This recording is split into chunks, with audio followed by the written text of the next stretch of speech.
Hello everyone. हम पढ़ रहे थे केमिस्ट्री क्लास 9th का chapter number 1 matter in our surroundings. और लास्ट वीडियो में हमने इसके लखमीर सिंह जो क्वेश्चन आंसर्स हैं उसके फर्स्ट पार्ट की एक्सरसाइजेस पूरी कर ली थी लॉन्ग क्वेश्चंस तक। अब उसके सेकंड पार्ट के वेरी शॉर्ट क्वेश्चन आंसर्स हमें स्टार्ट करने हैं। तो स्टार्ट करते हैं। फर्स्ट क्वेश्चन है, the boiling point of water is 100 degree Celsius, express the SI unit यानी केल्विन स्केल। मतलब हमें ये जो 1 से 6 तक क्वेश्चन है ये बेसिकली हमें केल्विन से सेल्सियस में या सेल्सियस से केल्विन में कन्वर्ट करना है। तो फर्स्ट क्वेश्चन में हमें 100 डिग्री सेल्सियस को केल्विन में करना है।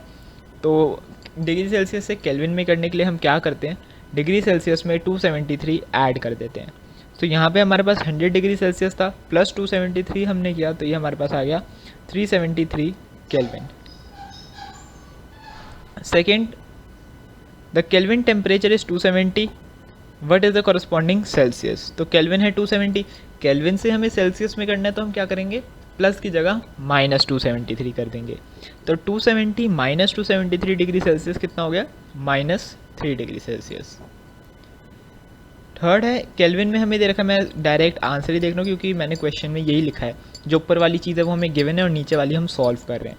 सो केल्विन में हमें थर्ड आंसर में केल्विन में हमें दे रखा है 573 केल्विन और हमें उसे डिग्री सेल्सियस में चेंज करना है। तो यहाँ हम क्या करेंगे, 573 माइनस 273 और ये हमारा बन जाएगा 300 डिग्री सेल्सियस। फोर्थ, हमें सेल्सियस में दे रखा है 373 डिग्री सेल्सियस। अब ये 373 डिग्री सेल्सियस से कुछ बच्चे कंफ्यूज हो जाते हैं और फिर वो क्या करते हैं, वो प्लस की जगह -273 कर देते हैं। तो यहाँ पे हमें माइनस नहीं करना है, भले ही 100 डिग्री वो मतलब 100 बने, बट हमें क्या करना है, हमें केल्विन में कन्वर्ट करना है। तो केल्विन में कन्वर्ट करने के लिए हम क्या करते हैं, 273 ऐड करते हैं। सो यहाँ पे हम 373 में 273 ऐड करेंगे और वो बन जाएगा 646 केल्विन। फिफ्थ क्वेश्चन में हमें सेल्सियस में दे रखा है 78 डिग्री, हमें केल्विन में कन्वर्ट करना है। तो हमने 273 ऐड कर दिया, 273 प्लस 78 ये बन गया 351 केल्विन। एंड सिक्स्थ, केल्विन में है 0 केल्विन दे रखा है, डिग्री सेल्सियस में कितना हो जाएगा 0 माइनस 273। तो -273 डिग्री सेल्सियस लास्ट में चाहे तो आप लिख सकते हो, आंसर क्या आएगा हमारा -273 डिग्री सेल्सियस। 7th से लेकर 12th तक फिर नेक्स्ट आगे क्वेश्चन है, give the usual name of following, heat required to change the state of a substance without changing the temperature.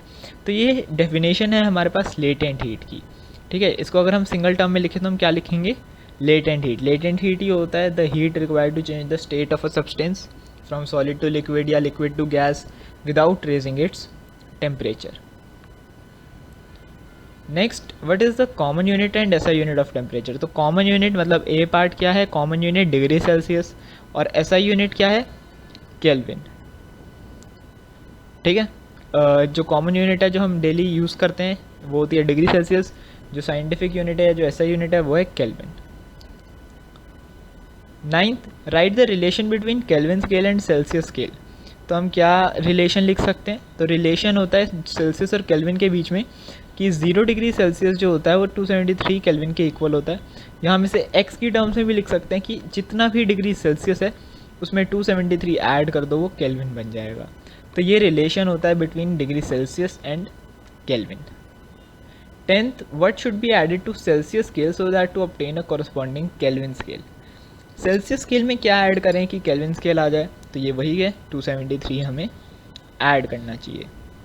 273 should be added, unit में लगाना 273 केल्विन शुड बी एडेड या 273 degree Celsius should be added, वो गलत हो जाएगा क्योंकि यहाँ पे हम एक नंबर ऐड कर रहे हैं, हम कोई यूनिट या हम कोई टेम्परेचर ऐड नहीं कर रहे। तो only 273, the number 273 should be added. 11th question, what is meant by saying that latent heat of fusion of ice is 3.34 into 10⁵ joule पर kg। सो इसका मतलब क्या है, it means that इतना joules of heat would be required to melt 1 kg of ice into water without raising its temperature। इसका क्या मतलब है कि ये जो है ये है latent heat of fusion ice की। इसका मतलब कि इतनी हीट चाहिए होगी 1 kg आइस को कम्प्लीटली वाटर में कन्वर्ट करने के लिए बिना उसका टेम्परेचर रेज करे। तो ये हमारे पास डेफिनेशन हो गई लेटेंट हीट ऑफ फ्यूजन की, बस यहाँ पे हमें एक स्पेसिफिक केस दे दिया आइस के लिए। नेक्स्ट क्वेश्चन भी सिमिलर है, what is meant by saying that the latent heat of vaporization of water is 22.5 into 10 raised to the 5 joule पर kg। तो इसका भी यही मतलब है, बस सॉलिड टू लिक्विड था ऊपर, यहाँ लिक्विड टू गैस है, कि इट मीन्स इतना joule of heat would be required to convert 1 kg of water, water भी kg में लिख सकते हैं, ठीक है, 1 kg of water into vapours without raising its temperature. मतलब 1 kg वाटर को वेपर्स में कन्वर्ट करने के लिए इतनी हीट रिक्वायर होगी बिना उसका टेम्परेचर रेस करे। मतलब वाटर अगर 100 डिग्री सेल्सियस है तो जो स्टीम बनेगी वो भी 100 डिग्री सेल्सियस की होगी, ठीक है, उसका टेम्परेचर नहीं बढ़ेगा और पूरा वाटर स्टीम में कन्वर्ट हो जाएगा। 13 to 18th last part short questions का, वेरी शॉर्ट का sorry. Name the temperature at which a liquid changes into a gas. एक ऐसा टेम्परेचर जहाँ पे लिक्विड गैस में चेंज हो जाता है, उस टेम्परेचर को हम कहते हैं बॉइलिंग पॉइंट, ठीक है। यहाँ पे कुछ बच्चे क्या करते हैं, वो लिख देते हैं लेटेंट हीट ऑफ वेपराइजेशन और सेकंड वाले में लेटेंट हीट ऑफ फ्यूजन। तो यहाँ हमसे हीट रिक्वायर्ड नहीं पूछा, हमसे पूछा है टेम्परेचर। उस टेम्परेचर को क्या कहते हैं, तो उस टेम्परेचर को हम लेटेंट हीट नहीं कहते, उस टेम्परेचर को हम कहते हैं बॉइलिंग पॉइंट या मेल्टिंग पॉइंट। सो लिक्विड से गैस में कन्वर्ट हो रहा है तो बॉइलिंग पॉइंट, सॉलिड से लिक्विड में चेंज हो रहा है तो जो भी पार्ट है melting point. Next, name one common substance which can be easily change from one state to another by heating और बाय कूलिंग। वो पूरा आगे और कूलिंग लिखा है। सो यहाँ पे हमारे पास सिंपल एक आंसर है इसका, वाटर। वाटर को फ्रिज में रखो, ईजिली बर्फ़ बन जाएगा, सॉलिड बन जाएगा। वाटर को गैस पे बॉईल करो, ईजिली वो वेपर की फॉर्म में चेंज हो जाएगा। सो जो वाटर है वो बहुत कॉमन सब्सटेंस है जिसको हम यूज़ करके स्टडी कर सकते हैं various states of matter by of course by heating and cooling. 15th question, what is the name of the process in which a solid turns directly into a gas? So a process in which a solid directly turns into a gas, उस process को हम कहते हैं sublimation, ठीक है। sublimation, what is sublimation? A process in which a substance changes from solid to gas or gas to solid without converting into liquid form। मतलब liquid form बीच में नहीं आती, या तो सीधा सॉलिड से गैस बनता है, गैस से सीधा सॉलिड बनता है। तो 15th का बी पार्ट भी यही हमें कह रहा है, a gas turns directly into a solid. दोनों केसेस में जो हमारा आंसर होगा वो क्या होगा, सब्लिमेशन, ठीक है। सब्लिमेशन का मतलब ही यही है कि एक ऐसा सब्सटेंस या एक ऐसा प्रोसेस जिसमें एक सब्सटेंस सॉलिड से सीधा गैस में कन्वर्ट होता है या गैस से सीधा सॉलिड में। और जो ऐसे मटीरियल्स जो ये प्रॉपर्टी शो करते हैं उन्हें हम सब्लाइम मटीरियल कहते हैं। एग्जाम्पल्स लिख सकते हैं हम, camphor, naphthalene and etcetera, ammonium chloride, बहुत सारे होते हैं। Next, name one property which is shown by ammonium chloride but not by sodium chloride. ऐसी कौन सी प्रॉपर्टी है अमोनियम क्लोराइड की जो सोडियम क्लोराइड शो नहीं करता, ठीक है। तो अभी मैंने बताया आपको एग्जाम्पल में सबलाइम मटीरियल के अमोनियम क्लोराइड। सो यही प्रॉपर्टी है कि अमोनियम क्लोराइड जो है वो एक सबलाइम मटीरियल है। It turns directly from solid to gas, that is it shows sublimation. जबकि सोडियम क्लोराइड सबलाइम मटीरियल नहीं है, उसको हम हीट करेंगे वो डायरेक्टली गैस नहीं बनेगा। So ammonium chloride sublimation show करता है बट कॉमन सॉल्ट या NaCl वो शो नहीं करता। NaCl मतलब वही sodium chloride. 17th, what is the name of a process due to which dry ice changes into carbon dioxide gas? तो इस प्रोसेस का नाम भी सब्लिमेशन है, ठीक है। सॉलिड कार्बन डाइऑक्साइड या solid CO2 is a sublime material जो जब हम उसे हीट करते हैं तो solid CO2 directly CO2 gas में चेंज हो जाता है। मतलब जो कार्बन डाइऑक्साइड है वो सॉलिड फॉर्म से गैस की फॉर्म ले लेती है। तो यहाँ भी हमारा आंसर है sublimation. 18th, what is the common name of solid carbon dioxide? Solid carbon dioxide का कॉमन नेम क्या है? सिंपल, ड्राई आइस, ठीक है। ड्राई आइस जो होती है वो सोडियम कह रहा हूँ, सॉलिड कार्बन डाइऑक्साइड ही होती है, ठीक है। सो dry ice.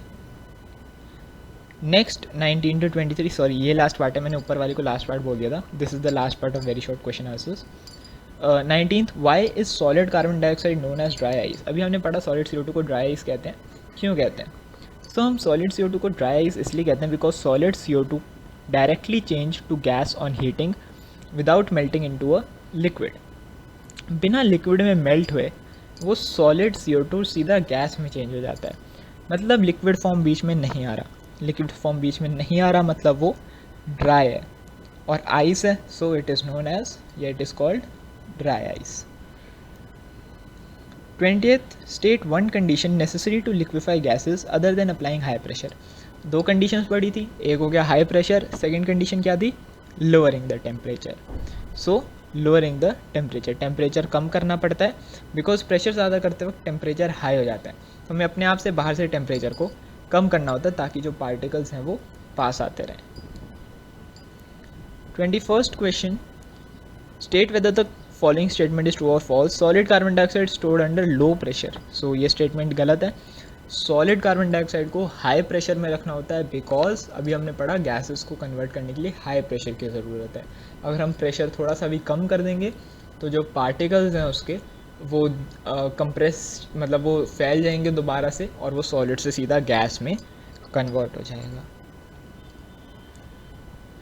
22nd, what is the chemical name of dry ice. Dry ice का केमिकल नेम वही हमने सॉलिड कार्बन डाइऑक्साइड का कॉमन नेम पढ़ा था ड्राई आइस। ड्राई आइस का chemical name solid carbon dioxide या सॉलिड CO2।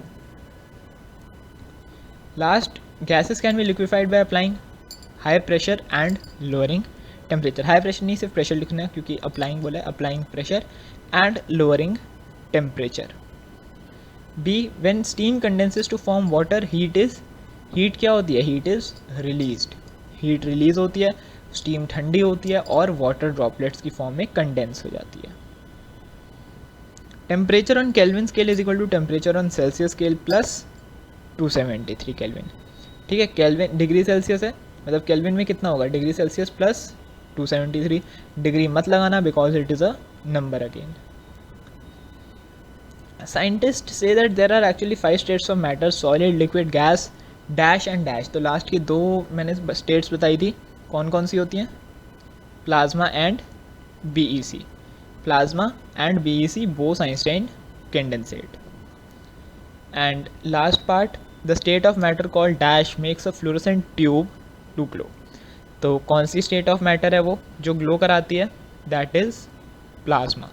प्लाज्मा ही होता है जो फ्लोरोसेंट लैम्प्स वगैरह में लगता है और उनको ग्लो करने में हेल्प करता है, सो दैट इज़ प्लाज्मा।